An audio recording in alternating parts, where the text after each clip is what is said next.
Hello and welcome to the channel and the three-piece review of the Insta360 Luna Ultra. I've been looking forward to getting a new pocket gimbal camera for what seems like forever now. The leaks of the DJI Pocket 4P and the Insta360 Luna Ultra broke so long ago that the wait for launch seemed almost as long as the one for Sony's new FX, mark whatever they are going to call it, camera. But the wait for both cameras is finally over. The only question that remained was, which one was I going to get? That decision was made for me since I live in the States, where it doesn't appear the DJI is ever going to be an option. So if the Pocket 3 is your daily driver and you've been eyeing an upgrade, or you're just looking to pick up your first ever pocket camera and want to see if the 360 checks every box, then this is the review for you. If you're an OG of this channel, you might remember the three-piece review format from my standard definition, questionable lighting era over a decade ago.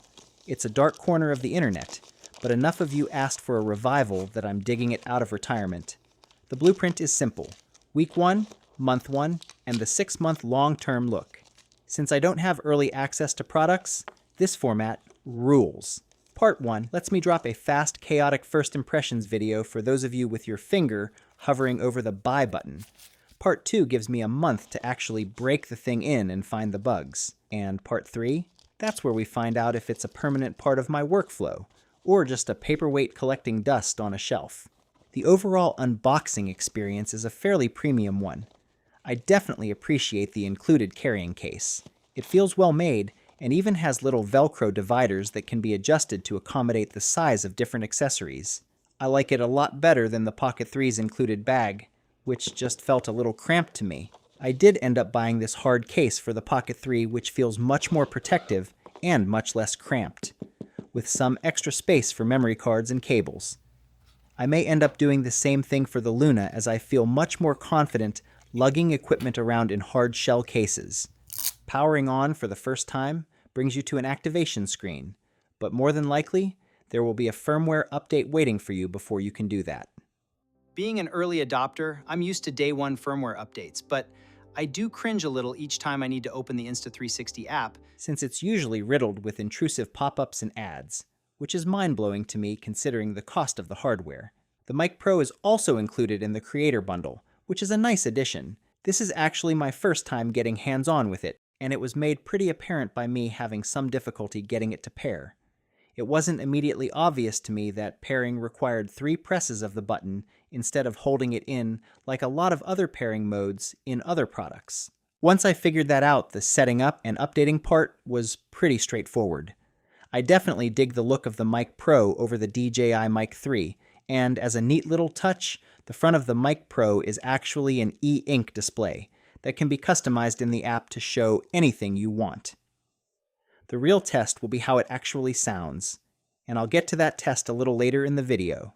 The first thing I wanted to test was how the video quality compared to the gimbal camera I've been using, the Pocket 3. Since I'm in the States and don't have access to the 4 or 4P, this is the comparison I think a lot of folks would like to see.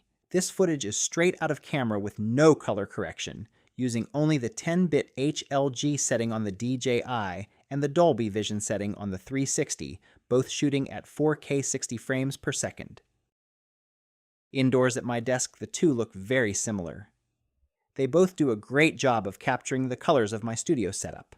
The Insta360 looks a hair brighter to me and seems to capture a bit more detail. If I punch the brightness up, it looks like I can see a bit more texture in the 360. Even the Razer logo looks much more sharp to me. Moving on to outside, the difference in detail becomes a bit more apparent as the details in the trees, grass, wood, and the fence are much clearer on the 360. It was hard to tell on the screens of each respective device, but once I got it in the editing software and viewed it on a large monitor, I was shocked at how good the untouched image from the 360 was. Just taking the camera out of the box, changing a few settings, and just start shooting video yields a pretty darn good result, making me think that this might end up being an awesome choice for someone looking for high-quality video that wants to do minimal settings tweaking and post-production editing. The more I looked side by side, the more my first impressions leaned toward favoring the image out of the 360. The DJI has been my go-to for a lot of shots over the years, and I was more than happy with the results. So that says a lot for my feelings on the 360. Even in shots like this that are super busy, the detail in both cameras is impressive, but the 360 just looks like it is a little clearer and more detailed. I can't wait to see what this can do with iLog and some creative coloring. After that short first look at video quality, let's move over to audio.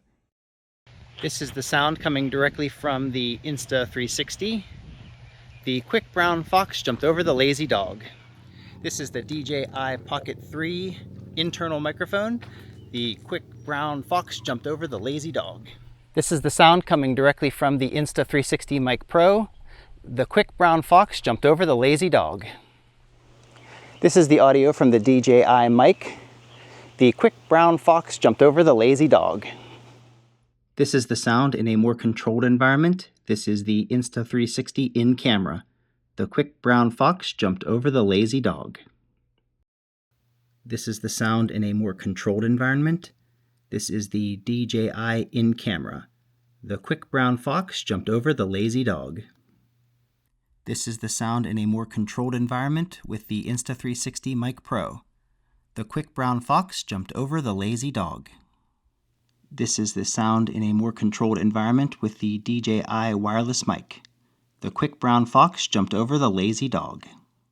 The last thing that I felt is worth touching on with this first look are the transfer speeds from camera to computer. Both the 360 and the Pocket 4 series have internal storage that is blazing fast for transferring footage to the computer. And as you can see, the 360 internal storage transfer absolutely smokes the SD card transfers. But to make it fair for the Pocket 3, I used the same card and the same files to show the transfer speeds between the two when using SD card storage. And since the 360 only has 47 gigabytes of usable internal storage, most of us will likely be using the card instead of internal storage for longer shoots. All in all, this has been a great first impression, and I'm excited to jump right into the deep dive over the next 30 days. There's a lot to cover in part 2, so I'll be using every day of the 30-day review period to look at everything from iLog color correction to the remote and tracking features. There's a lot of reviews on this thing out there, so if you saw anything that you would like a closer look at, feel free to drop a comment below, and I'll try to hit on that during my 30-day deep dive. Thanks for watching. I appreciate you stopping by the channel, and I'll see you all in part 2.